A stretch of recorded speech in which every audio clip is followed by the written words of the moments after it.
Well, once again, viewers, thank you so very much for tuning into the Sanjubaba show. Really appreciate that a lot.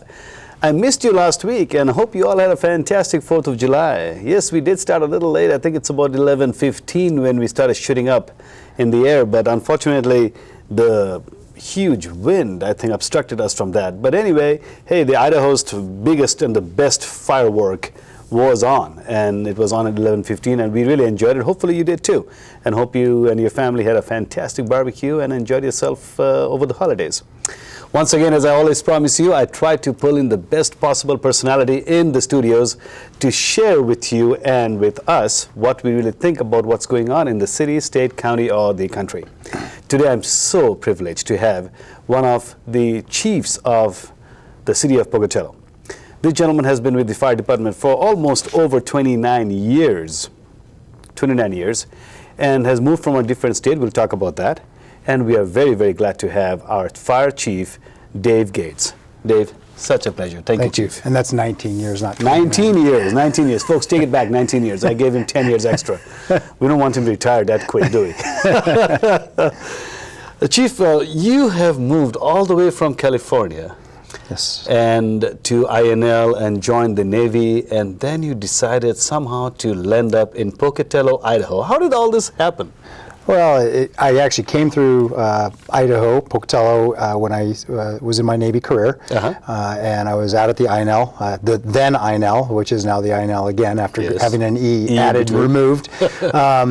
And I was a student, and I really enjoyed it here. I spent 6 months here. What was it that really made you enjoy Pocatello? I like the outdoors. I like the environment. I like the size. I came from kind of a larger area.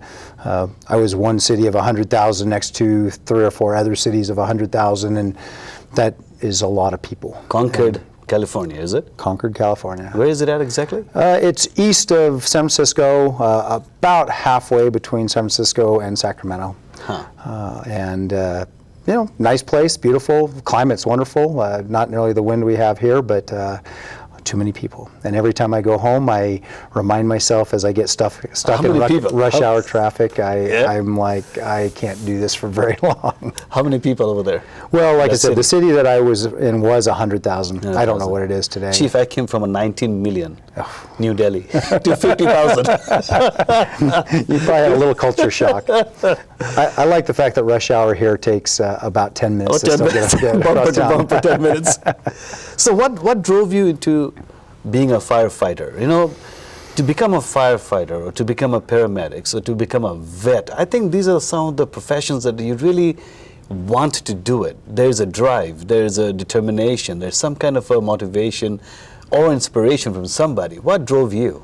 Well, I think I really like to help people, serve people. I think I always see the greater good. The things that I want to add to the world to make it a better place, and I think public service is a great place to do that. Whether that's, why firefighting? You know, that's really an irony, because in fact, I was just chatting with somebody that I didn't grow up. I wasn't the 5-year-old who said my dream was to be a fireman.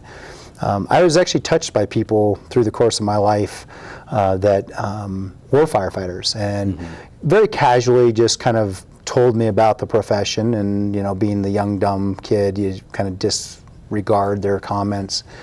And then fairly late in life, actually I was in the military at the time, I met a gentleman who said, oh, I was in corporate America, you know, I was pulling down the 6 figures, but I hated my life. And I became a fireman, and I really loved what I did. And so I was talking with this gentleman, and you know, it kind of clicked with me. I still put that in the back of my head, and I moved to Idaho the first time. Which year was that?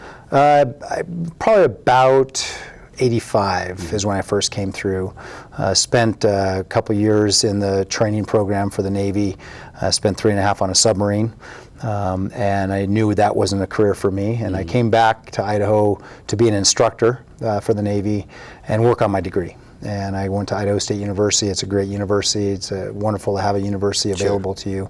So I came back here with the intent that I would finish up my career in the Navy and go to school. And why fireman? Well, I'm getting to that. And really it came to, I was transitioning, getting ready to get out of the Navy, and I was getting my degree, but I wasn't quite there. And I thought, well, let me I saw this article in the paper, and I was like, hey, and now all that chain of people that I had talked to kind of came spilling forward. And I'm like, I think I'd really like a job like that. I'm active. I like to be involved. It's not a just sit at the desk job type of activity. So I came down and started talking to, if anybody's familiar, Glenn Blackwell was a division chief, and I talked to Steve Simmons, who was a division chief, sure. And they really encouraged me to get apply, and I did. And lo and behold, I ended up as a firefighter. And I still, part of me almost wasn't sure that was going to be a career. I thought, well, it might be temporary until I get my degree. Sure. I got my bachelor's in business and turned around, and my professor said, you really should go on for your MBA. Well, I had a job, had a school to go to. Okay, I'll go on and get my MBA. I went on and got my MBA, and good for you. I thought, well, should I quit and go into the business world? And I think that's really when I realized I really love what I'm doing. I love this job, and I think I have an MBA, and that really could help the organization have that level of knowledge base that helps. It's a business. I mean, fire is a business just like anything else. Sure. And so I thought, I really think I could have the best of both worlds. I could have a job that's not always the same. It's not always just sitting at a desk doing one small task. It's a very progressive job that changes each and every day. And I really, at that point, I think almost probably 7 or 8 years into my career, really decided that this was the career for me. And, Great. And then it was from there that I've just never looked back. You know what, Chief, at such a young age, you have become a chief of the fire department for the city of Pocatello, and we really admire and salute each one of you who does such an excellent job for us and for the country, your whole crew. How was the journey for the last 7 years to becoming a chief of Pocatello? How was the journey? Very exciting. Everything from, you have great days to sad days. Was there a moment that you thought, what, I wish today was my last day, or I wish I would quit today, or I wish I just want to quit right now, I'm tired of this? No, I've never had one of those days. What keeps you going? I love the department, I love the city, I love making things better, I love the challenges. Even the difficult challenges sometimes when you're dealing with personnel matters. I mean, those are the most challenging always, and yet they're challenging, and it's exciting to be in that realm. So I have never had a day that I wanted to quit. I've had frustrating days, but those just made me go home and then want to come back and figure out how to solve the problem. So, in your being a chief last year, you had this Charlotte fire, which was one of our biggest disaster in the state of Idaho, I think. I think so. In recent years, and it really broke my heart because I knew a lot of families over there in person. You guys have done an incredible job over there. What would it be one thing that Chief Gates would have thought, if he could have stopped that or prevented that? Was there any ways we could have prevented that? Well, prevention's a tough thing because most of the time prevention comes from either two mechanisms, the carrot or the stick. Absolutely. And the stick is in code enforcement and requiring, and we're a state that respects an individual's rights as much as we possibly can to live their life the way they want. The carrot is we go out and try and educate you on the potential losses, and sometimes that's falls on deaf ears. I think that nobody intended to have the fire start. I think a lot of times people don't understand the consequences of fire, how big and devastating it can be.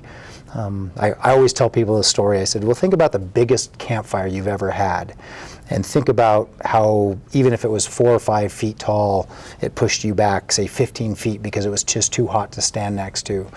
Now multiply that by 15 and spread it over a mile, and I said, nobody can live through that. Nobody, and we won't put firefighters in front of a fire. The Charlotte fire was a great example. We won't put a firefighter in front of that fire, and we can't stop it. The rule of thumb is, when do you start? 8 feet anything flames above 8 feet, you would use air support to do an offensive attack on the head of a fire. Otherwise, you kind of let the fire get past you, and you come in on the side. We call it flanking a fire. Sure. And you come in on the sides and kind of try and follow it, so you always have a place in the safe zone, which is the black, the burn, it's already burned, that you can kind of move along with the fire. And that's, it's challenging. The Charlotte fire was a great example of a fire that in just a matter of minutes became uncontrollable from our standpoint. That was my question. How much time did you have from the station to the it wasn't our initial dispatch, just so you understand. That's in Pocatello Valley Fire District. I see.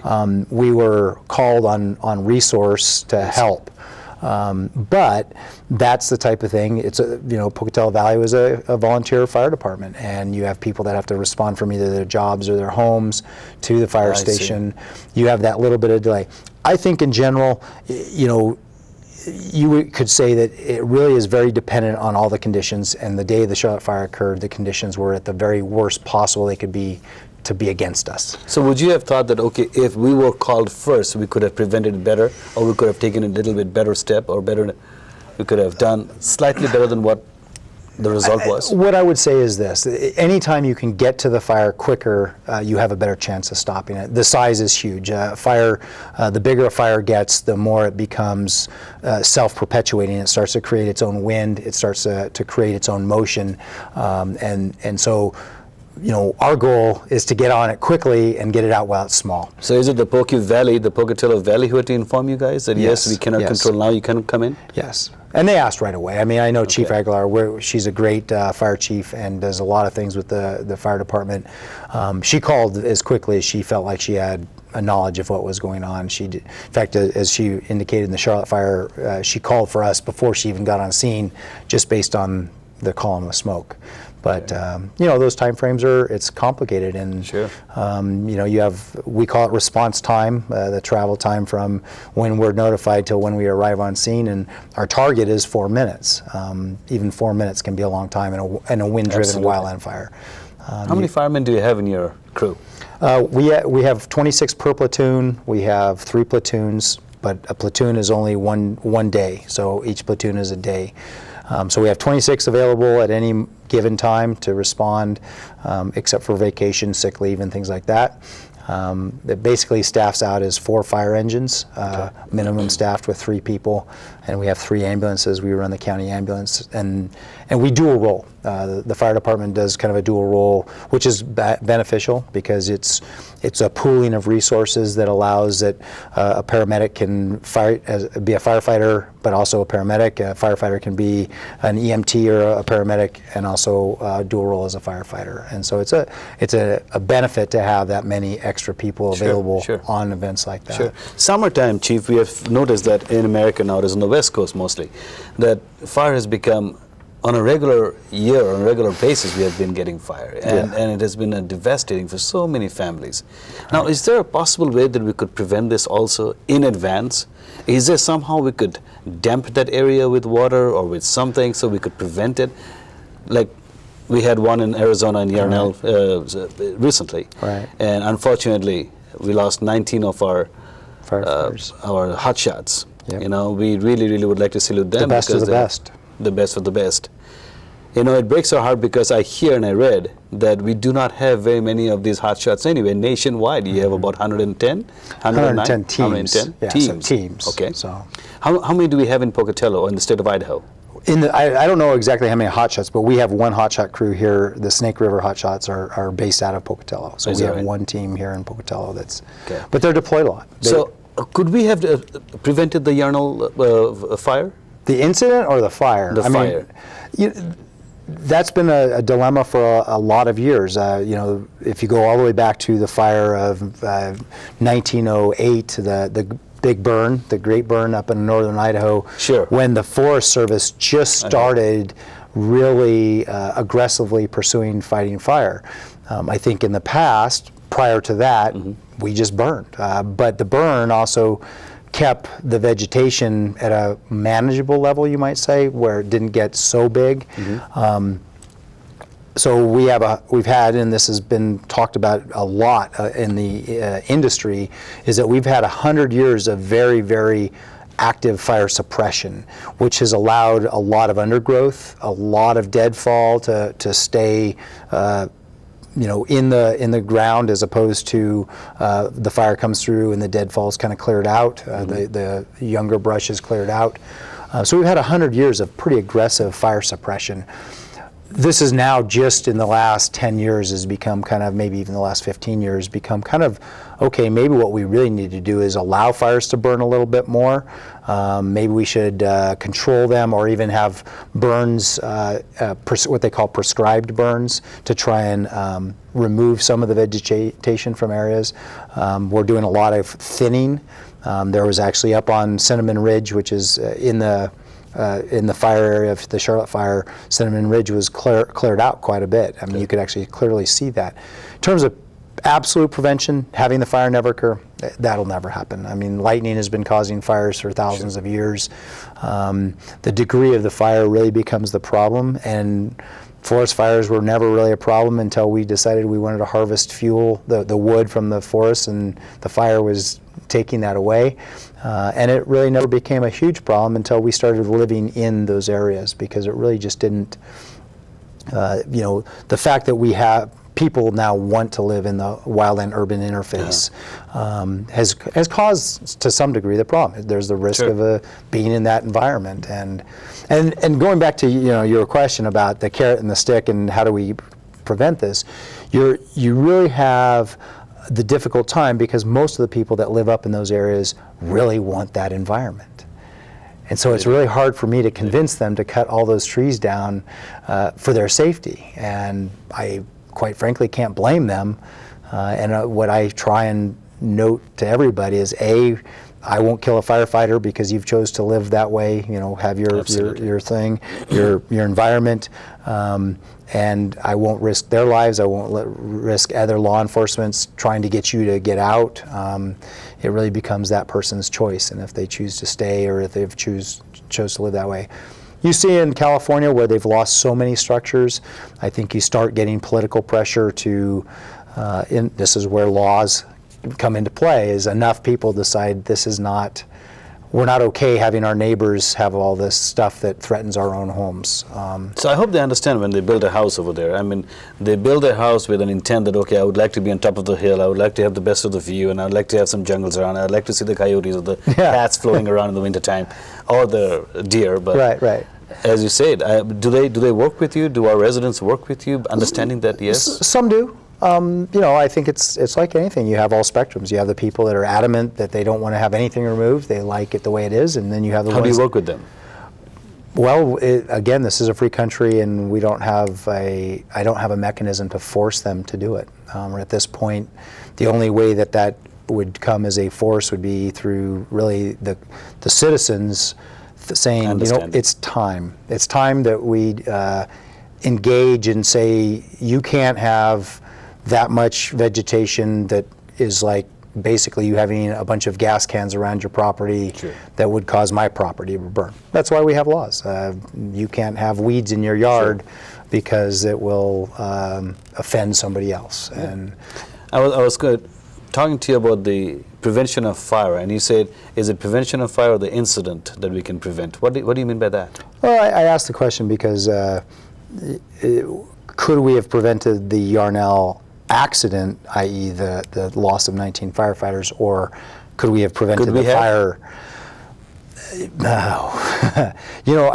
I think that as I told you before, hotshot crews are probably one of the most highly trained wildland firefighting crews there are. They have incredible safety procedures. The only thing that I could say is I don't know what the outcome will be on the after-action review. They'll do an after-action review. That hasn't come out yet. There's been some preliminary that maybe some communications got dropped in terms of the shift in the weather patterns. But fire is dangerous. Fire is, I've seen video of amazing fire.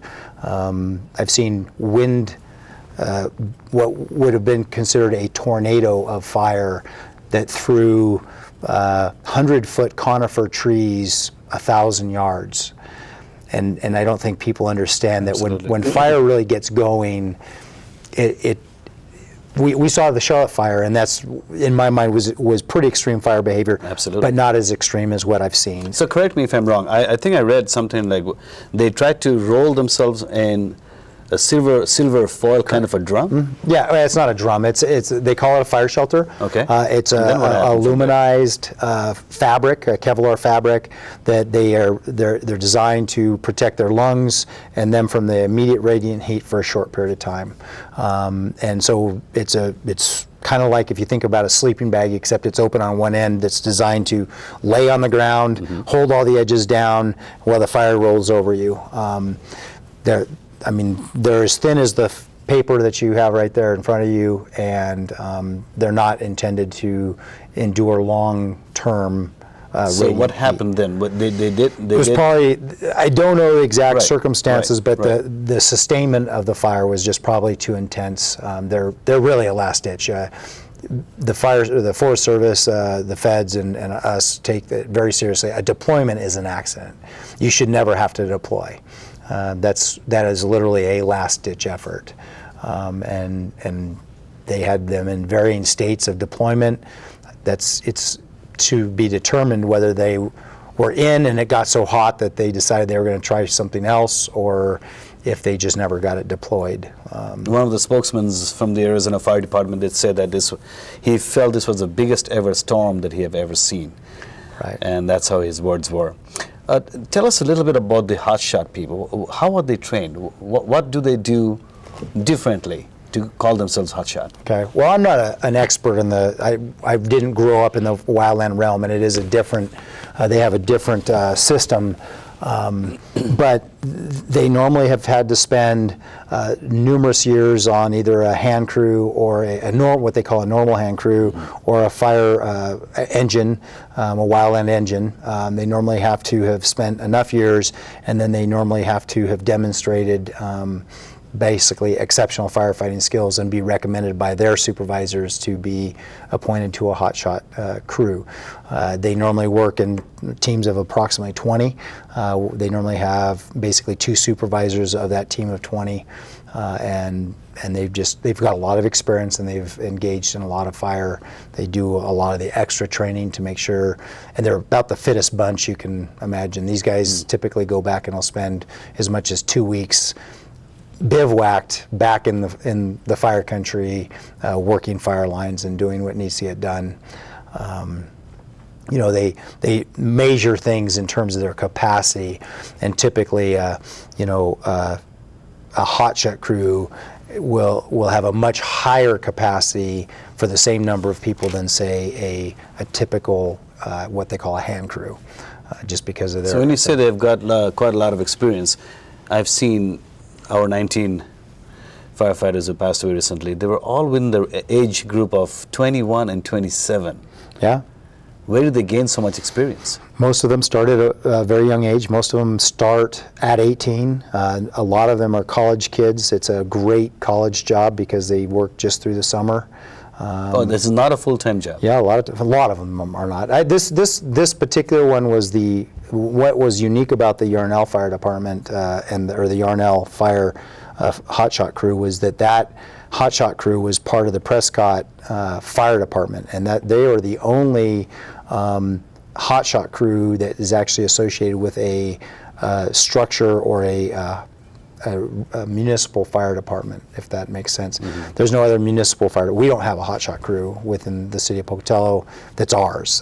When I say the Snake River hotshots, there are the hotshots that are the BLM hotshots. So, they normally do start young. They get on. Most of the people that are engaged in that are pretty young, start very young, but they also spend a lot of time doing the wildland firefighting. And again, I can't speak exactly to that particular hotshot crew, but I know that a lot of them, normally by the time you become a hotshot, you're what they call a permanent, not a temporary. Sure. The temporary are the kids that start as college kids at 18, work the summers, get laid off, go back to school. Normally by the time they finish their college, they're brought on full time, and then hot shots are deployed all over the nation. They'll go to Florida when Florida's burning. They'll go to California when California's burning. They'll come to Idaho when Idaho's burning, and they'll go down to Arizona when Arizona's burning. And so they get a lot of experience.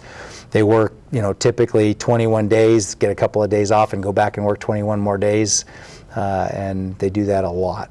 So you have mentioned in my last conversation with you that you have sent a couple of your crew members, a couple of our officers back to Arizona in their funeral. What did they have to say when they came back? They were, obviously it's a very sad time, but they were very impressed with the outpour, the support, the service itself was amazing.